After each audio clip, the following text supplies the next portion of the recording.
We begin tonight with a new intrusion on some of your most personal spaces. Samsung has a new TV that comes with a privacy warning because it listens. It listens to you and records your conversations.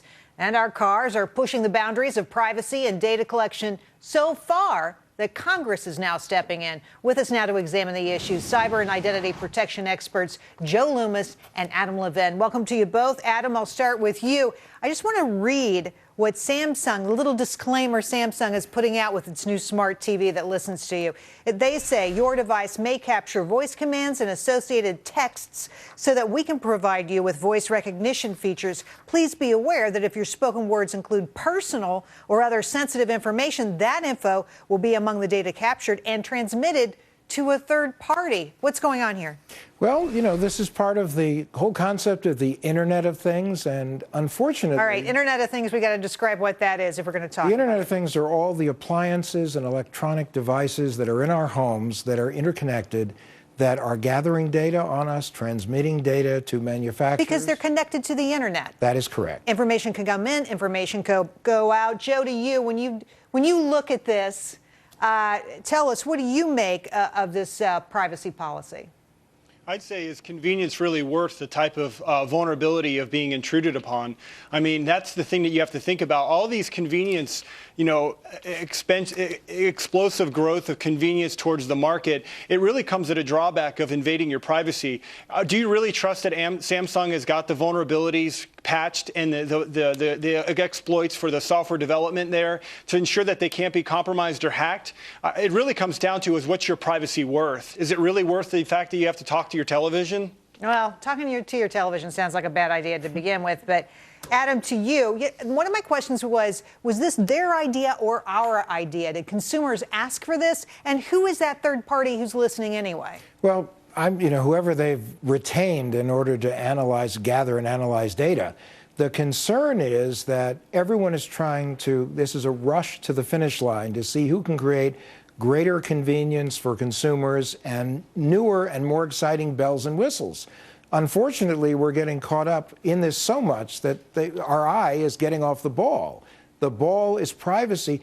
The concept that you may have to self-censor in your own living room is a totally foreign concept to me. Ridiculous. Yes. It's hard to imagine thinking about what you're saying in your living room. And yet, our cars are essentially doing the same thing. Joe, to you, Ed Markey, the senator from Massachusetts today, putting out a report saying that big problems with cars, they're hooked up to the Internet, somebody could hijack your car. What are the risks? Well, the risks is actually, death.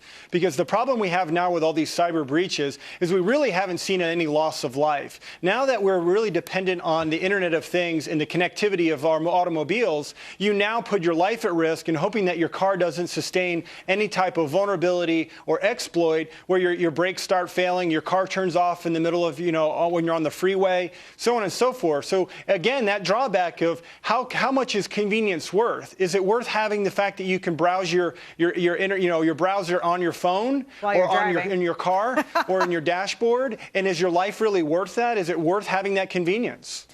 I look at this, Adam, and I think, who's going to go to this kind of trouble to try to hijack your car? I mean, the threat, very real threat is there, because not only can they, change what your windshield wipers are doing, put on the brakes, they could do absolutely anything, but how would that, as a practical matter, work itself out? Who's going to do that? Well, think about someone who wants to commit a kidnapping, for instance. What they would do is they would mask your ability to see what was going on your dashboard, so you may think you have more gas than you do. They may lock your doors, take your car out to a remote place, shut it down. I mean, debt collectors now have the capacity to shut down a car if you're late on your bill.